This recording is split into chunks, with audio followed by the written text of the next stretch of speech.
Okay, good morning dear student. आज हम लोग क्लास 12th जो हिंदी में यूपी बोर्ड का जो है फर्स्ट चैप्टर हम लोग डिस्कस करने वाले हैं। फर्स्ट चैप्टर क्या है? ठोस अवस्था। चलिए, हाँ, आप लोग को देखिएगा, आपको मैं बता रहा हूँ 16 स्लाइड में बनाया हूँ। यहाँ पे आपको दिख रहा होगा 16 स्लाइड। 16 स्लाइड में बता दे रहा हूँ कि देखिए वीडियो थोड़ा सा लंबा होगा, लेकिन आपको पूरा चैप्टर क्लियर हो जाएगा।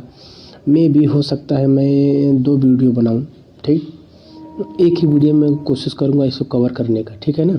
चलिए, फर्स्ट आपको देखिए दिख रहा होगा लेसन 1 क्या है, आपको देखिए नोट्स दिख रहा है ठोस अवस्था, सॉलिड स्टेट। ठोस अवस्था क्या होता है देखिए फर्स्ट लाइन में आपको दिख रहा है, क्लियर है। आपको लाइन में क्या दिख रहा है? लाइन में दिख रहा है कि पदार्थ की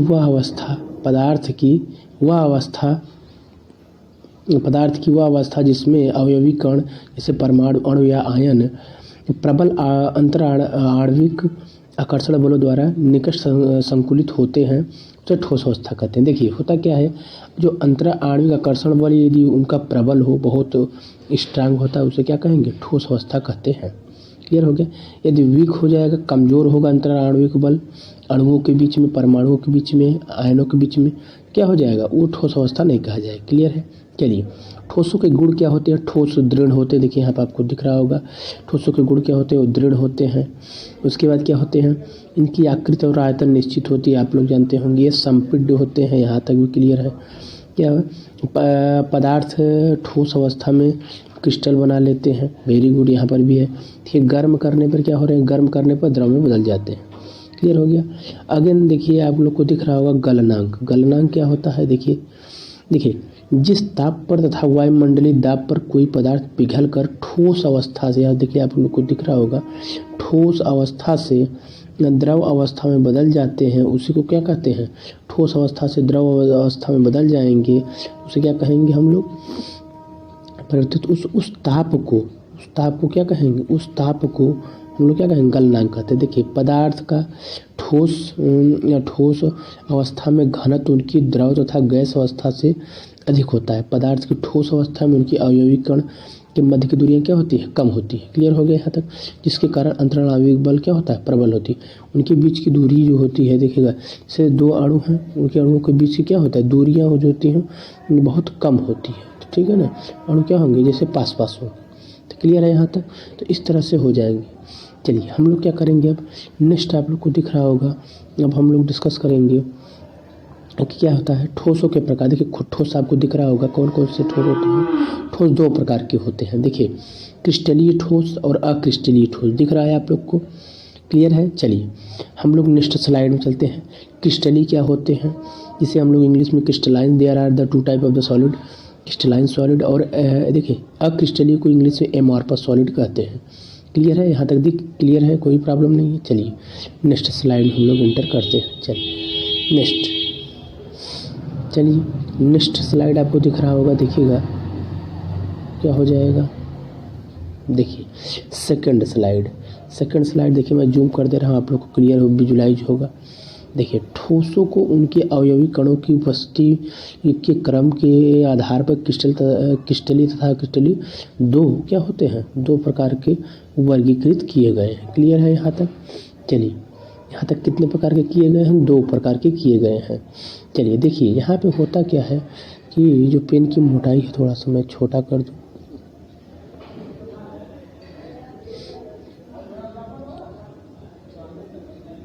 चलिए यहाँ पे देखिए आप लोग को दिख रहा होगा, दिख रहा है ना। चलिए कोई बात नहीं है।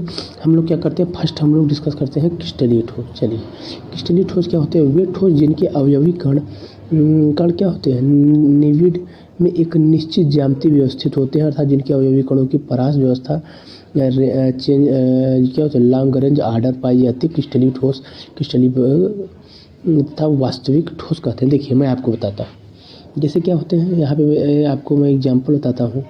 जैसे क्या होते हैं, जैसे यहाँ पे देखिए, यहाँ पे ऐसे कण है, ठीक है ना, 4 कण है, फिर जस्ट कण के नीचे कण। यहाँ देखिए हो क्या रहा है, आप लोग देख रहे होंगे यहाँ पे कण, ठीक ना। नेक्स्ट क्या हो जाएगा? अवयवी कण। तो यहाँ पे आपको क्या दिख रहा है, अब देखिए एक आर्डर दिख रहा होगा, दिख रहा है ना, ऐसे एक आर्डर में दिख रहा है, ऐसे ही कण यहाँ पे हो जाएंगे। तो इस आर्डर को क्या कहेंगे, यदि जो कण है यहाँ देखिए ऐसे क्या हो जाएंगे, आपको दिखेंगे कि आर्डर में बन जाएगा। तो इस आर्डर में हो रहा है तो एक अरेंजमेंट हो रहा है, इसलिए क्या हो जाएंगे, क्रिस्टलीय ठोस कहेंगे, जिसमें अवयवी कण क्या होंगे, यह आपके कण हैं, तो कण क्या हो जाएंगे, एक निश्चित क्रम में होंगे। ठीक है, तो फॉर एग्जांपल देखिए NaCl, NaCl में क्या होता है मैं आपको बता दूं, NaCl में क्या हो जाएगा, एक जैसे ये एक Na के यहाँ पे एक Na हो गया और एक मान लीजिए हम मैं ऐसे ब्लैक कर दूं, एक Cl हो जाएगा, फिर Na फिर Cl, ठीक ना, यहाँ पे हो गया, फिर Na फिर Cl फिर Na, ऐसे हो जाएगा, ठीक ना, ऐसे मैं कलर कर दे रहा हूँ, फिर यहाँ पे Cl फिर Na, इस तरह से मैं देखिए मैं ब्लैक बना दे रहा हूँ और ये क्या हो जा रहा है, वैकेंट। इस तरफ से एक Na एक Cl, तो क्या हो रहा है देखिएगा, एक निश्चित आर्डर बन रहा होगा, इसे क्या हो जाएगा, क्रिस्टलीय ठोस हो जाएंगे। क्लियर हो गया। चलिए नेक्स्ट क्या होते हैं, देखिए इनके गलनांक निश्चित होते हैं, यहाँ पे है सेकंड, देखिए यहाँ पे दिख रहा होगा, इनके गलनांक निश्चित होते हैं, इनकी त्रिभुज संरचना बहुत क्या होती है, बाह्य बलों के प्रभाव में विकृत नहीं होता, कोई बाह्य बल होता है, ये विषमदैशिक प्रकृति के होते हैं, अर्थात इनके भौतिक गुण जैसे ऊष्मीय चालकता, वैद्युत चालकता, कठोरता तथा अपवर्तनांक etc के मान विभिन्न दशाओं में भिन्न भिन्न होते हैं, इसलिए क्या होते हैं, विषमदैशिक होते हैं। क्या होते हैं, विषमदैशिक होते हैं, कि अलग अलग क्या हो जाएंगे, अगर मान लीजिए अलग अलग टेम्परेचर होगा, अलग अलग सब कुछ होगा तो क्या हो जाएगा, डिफरेंट आ जाएगा। क्लियर हो गया। ये विषमदैशिक क्या होता है, जिन पदार्थों के भौतिक गुण जैसे आणविक चालकता, वैद्युत चालकता, कठोरता तथा अपवर्तनांक etc के माप की विभिन्न दशाओं में भिन्न भिन्न होते हैं, उसे विषमदैशिक कहते हैं, इस गुण को विषमदैशिकता कहते हैं। यहाँ तक क्लियर हो गया। नेक्स्ट देखिए क्या है, आपको दिख रहा होगा अक्रिस्टलीय ठोस, यहाँ पर क्लियर हो गया। अक्रिस्टलीय ठोस क्या होते हैं, देखिए वे ठोस पदार्थ जिनके अवयवी कण एक अनिश्चित ज्यामिति क्या होते हैं, एक अनिश्चित ज्यामिति में होते हैं, एक अनिश्चित ज्यामिति में होंगे, उन्हें क्या कहेंगे, जिनके व्यवस्थित होते हैं, अर्थात जिनके अवयवी कणों के लघु परास, जिनकी परास क्या होती है, बहुत छोटी होगी तो पाई जाती है, उसे अक्रिस्टलीय, जैसे कांच, प्लास्टिक, रबर, रेजिन। देखिए जैसे मैं बता दूं, मैं बना दूं ऐसे रैंडम, किसी भी क्रम में कोई क्रम नहीं होता है, ठीक ना। देखिए क्लियर हो गया, यहाँ पे कोई क्रम है, कोई क्रम नहीं है, इसलिए क्या हो जाएंगे, ये विषमदैशिक हो गए, इसे क्या कहेंगे, एमार्फस, अक्रिस्टलीय हो जाएंगे, सॉरी समदैशिक होते हैं, समदैशिक क्योंकि ये बदलते रहते हैं, ठीक ना। चलिए हम लोग चलते हैं नेक्स्ट स्लाइड। इसका एग्जाम्पल क्या है, कांच, प्लास्टिक, रबर, रेजिन। यहाँ तक क्लियर है, किसी कोई प्रॉब्लम नहीं। चलिए हम लोग नेक्स्ट स्लाइड में इंटर करते हैं।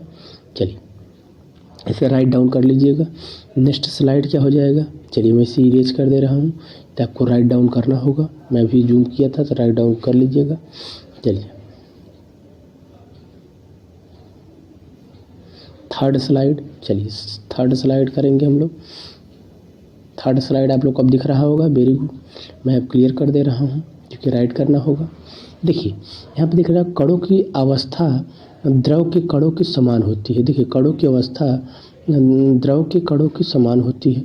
देखिए इनकी जो अवस्था होती है, देखिए द्रव के कणों की, द्रव मतलब लिक्विड स्टेट में, जैसे देखिए आप लोग गम देखे हैं, गम जैसे क्या होता है, गम, मध हो गया, तो ये सब क्या होते हैं, ये तो न तो सॉलिड हम कह सकते हैं न तो लिक्विड, एमार्फस यही होता है। तो इनकी लेकिन अवस्था क्या होती है, अव्यवस्था द्रव के कणों के समान होगी। क्लियर है यहाँ तक किसी को कोई प्रॉब्लम नहीं होगा। चलिए नेक्स्ट क्या है, अशिथित द्रव, सुपर कूल्ड, अशिथित द्रव क्या होते हैं, देखिए सुपर कोल्ड सॉलिड क्या होते हैं। देखिए जिन पदार्थ के कणों की अव्यवस्था द्रव के कणों के समान होती है उन्हें अतिशीतित द्रव कहते हैं।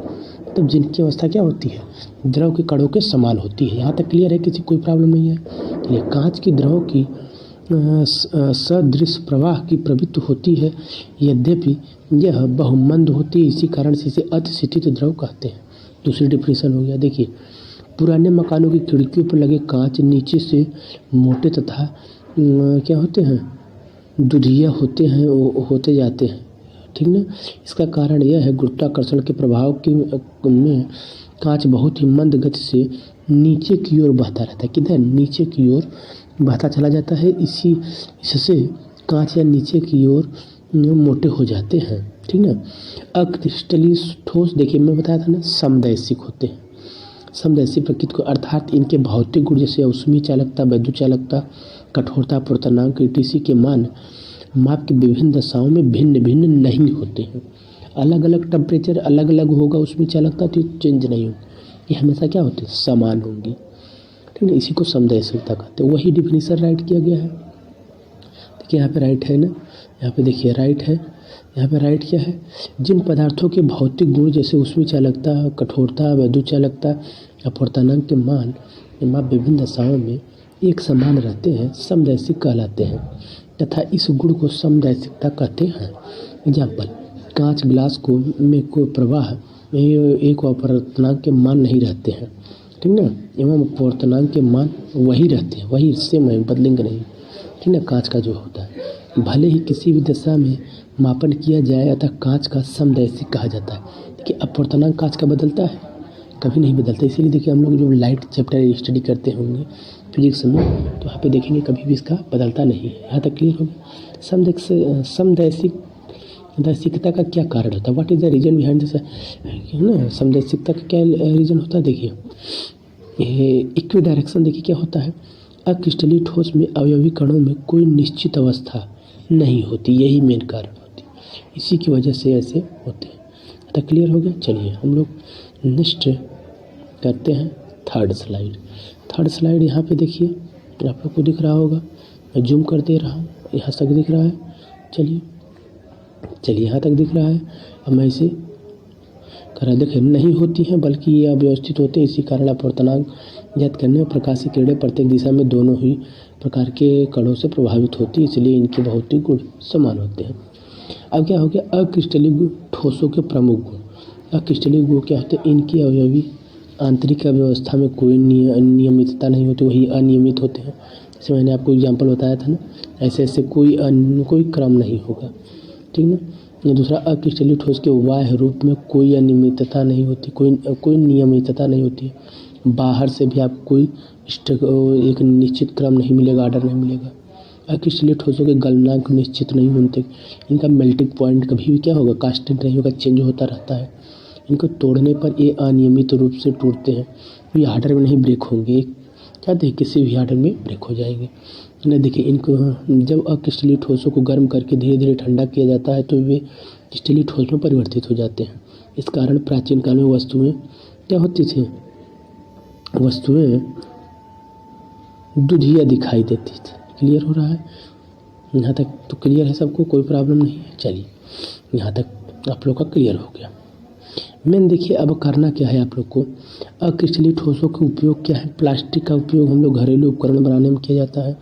रबर भी अक्रिस्टलीय ठोस में किया जाता है। इसका उपयोग टायर, ट्यूब आदि बनाने में किया जाता है। अक्रिस्टलीय ठोस से अकार्बनिक कांच होते हैं, इसका उपयोग घरेलू प्रयोगशाला के उपकरण में भी किया जाता है, आप लोग जानते होंगे, ठीक ना। उपयोग घरेलू या प्रयोगशाला के उपकरण बनाने में भी किया जाता है। क्लियर होगा? यहाँ तक तो किसी कोई प्रॉब्लम नहीं होना चाहिए।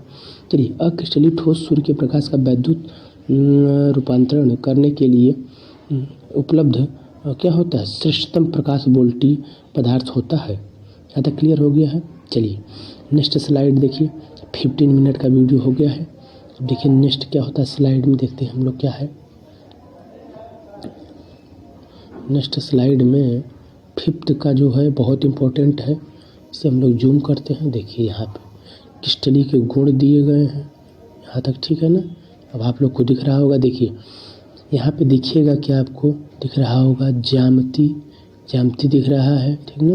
ये गुण ज्यामिति क्या होते हैं? निश्चित क्रम होते हैं। अंतरीय अवस्था, गलनांक, गलन उष्मा, प्रकृति क्या होते हैं? वास्तविक ठोस, दैशिकता भी मैं बताया हूँ। अवयवी कणों की व्यवस्था क्या होती है?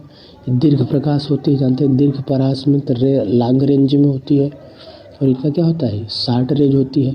समदैशिक होते हैं, बता रहे हैं। निश्चित क्या होते हैं? सब निश्चित नहीं होते, इसलिए समदैशिक होते हैं। कहीं भी देखिए विषमदैशिक अलग अलग टेम्परेचर पर अलग अलग होते हैं, परिवर्तित होते रहते हैं। विषम होते हैं इसलिए क्या होते हैं, यहाँ तक क्लियर हो गया। और निश्चित होते हैं, गलनांक इसमें निश्चित, इसमें अनिश्चित, गलन उसमें इसमें निश्चित, इसमें अनिश्चित। यहाँ तक तो क्लियर हो गया। चलिए यहाँ तक हो गया। अभी क्या हो गया, क्रिस्टलीय ठोसों का वर्गीकरण। देखिए क्रिस्टलीय ठोस कितने प्रकार के होते हैं, अंतराणवीय बलों के आधार पर क्या होते हैं, क्रिस्टलीय ठोस को 4 भागों में बांटा गया। देखिए सहसंयोजक या नेटवर्क, देखो सहसंयोजक ठोस, आयनिक ठोस, आणविक ठोस, धात्विक ठोस। सहसंयोजक ठोस यहाँ तक क्लियर हो गया। चलिए अब सहसंयोजक ठोस का जो होता है, इनके अवयवी कण परमाणु होते हैं। ये परमाणु एक दूसरे से प्रबल सहसंयोजक बंधों द्वारा जुड़े होते हैं तथा इस प्रकार एक विशाल जाल बनाते हैं। देखिए इस प्रकार एक विशाल जाल बनाते हैं। जालों की इकाई एक तत्व के परमाणु होते हैं। क्लियर हो गया। इसे हम लोग नेटवर्क ठोस भी कहते हैं, जालक ठोस भी कहते हैं, सहसंयोजक भी कहते हैं। क्लियर हो गया। चलिए तो हम लोग नेक्स्ट देखिएगा, नेक्स्ट स्लाइड डिस्कस करते हैं। नेक्स्ट स्लाइड में क्या करेंगे, नेक्स्ट स्लाइड यहाँ पे दिख रहा होगा आपको। देखिए मैं जूम कर दे रहा हूँ, अब दिख रहा है। चलिए सहसंयोजक के बारे में हम लोग डिस्कस कर दे रहे हैं। क्या हो जाएगा, चूँकि ये प्रबल तथा दिशात्मक होते हैं इसलिए ये आयनिक, कठोर और भंगुर हो जाए। देखिए भंगुर में जल्दी टूटने वाले, इनके गलनांक तथा गलन एंथैल्पी का मान उच्च होता है। गलनांक से पूर्व अपघटित हो जाते हैं, जैसे गलन आने से पहले अपघटित हो जाते हैं। समान विद्युत के कुचालक होते हैं। हीरा, ग्रेफाइट, सिलिकॉन कार्बाइड का फास्फोरस आदि के उदाहरण होते हैं। अपवाद क्या होता है, देखिए ग्रेफाइट जो होता है, ग्रेफाइट मुलायम वैद्युत सुचालक होते हैं। ग्रेफाइट का यह गुण उसकी परतीय संरचना के कारण होती है। इसलिए अपवाद में यदि कहा जाए तो क्या होता है, ग्रेफाइट जो होता है आपको सहसंयोजक संयोजकता होती है, बट वह सुचालक होता है। ठीक है, क्या होता है, अपवाद होता है। चलिए कारण बताइए। हीरा विद्युत का कुचालक तथा ग्रेफाइट विद्युत का सुचालक होता है। हीरा कठोर व ग्रेफाइट मुलायम होता है। इसका क्या है, देखिए यहाँ पे क्या है, परतीय संरचना आपको मिल गया होगा। परतीय संरचना एक गुण होती है जो संरचना स्ट्रक्चर की वजह से होता है। देखिए यहाँ पे लिखा है, हीरे में प्रत्येक कार्बन परमाणु स्फीति संकरित अवस्था में होती है। 4 अन्य निकटतम कार्बन परमाणुओं में चतुष्फल के ज्यामिति में से जुड़ा होता है, जबकि ग्रेफाइट का प्रत्येक कार्बन परमाणु sp2 संक्रमित। देखिए sp2 क्या होता है, ये संक्रमित होता है। और उसमें क्या होता है, उसमें sp3 संक्रमित होता है। s ऑर्बिटल 3p ऑर्बिटल जानते हैं ना। sp3 जो होता है, sp3 में आपको जानकारी के लिए बता दूँ, चतुष्फल की संरचना ऑलवेज दर्शाता है। और क्या हो जाता है, एक ट्रेंगुलर संरचना दर्शाते हैं। देखिए अवस्था के लिए 3 निकटवर्ती कार्बन परमाणु जुड़ा होता है तथा इसका चौथा इलेक्ट्रॉन भिन्न भिन्न परतों के बीच में उपस्थित होता है। यह इलेक्ट्रॉन गतिशीलता अवस्था में रहता है जो विद्युत धारा का संचरण के लिए उत्तरदायी होता है। क्योंकि ग्रेफाइट की खटकोड़ी तो ना, खटकोड़ी पर एक दूसरे पर घिसक जाती है तथा ठोस क्या हो जाते हैं, ठोस के रूप में कार्य करता है। ठीक ना, क्लियर हो गया। आयनिक ठोस, चलिए हम लोग नेक्स्ट वीडियो में आयनिक ठोस का डिस्कस करेंगे। ठीक ना, इस वीडियो में बस इतना ही। हम नेक्स्ट वीडियो में हम लोग का देखिए 6 स्लाइड तक कंप्लीट हो गया। आयनिक ठोस से हम लोग डिस्कस करेंगे यहाँ तक। ठीक ना, आयनिक ठोस से नेक्स्ट वीडियो में बनाएंगे। अगर वीडियो मेरा अच्छा लगा हो तो देखिए अधिक से अधिक शेयर कीजिएगा, सब्सक्राइब कीजिएगा। मैं और भी वीडियो अपलोड करूँगा। 2 वीडियो देखिए लूँगा, 6 हो गया, मे भी 3 वीडियो भी हो सकता है। ठीक है ना, तो कोई प्रॉब्लम होगा मैं ऐसे ही मैं वीडियो में बनाऊँगा आप लोग को। ठीक है ना, ओके। मेरे वीडियो को यदि अच्छा लगा हो तो लाइक कीजिएगा, अधिक से अधिक सब्सक्राइब कीजिएगा। आप लोग ऐसे केमिस्ट्री का मैं अपना मेन टॉपिक जो है आपका डिस्कस हो जाएगा। ठीक है ना, ओके, थैंक यू।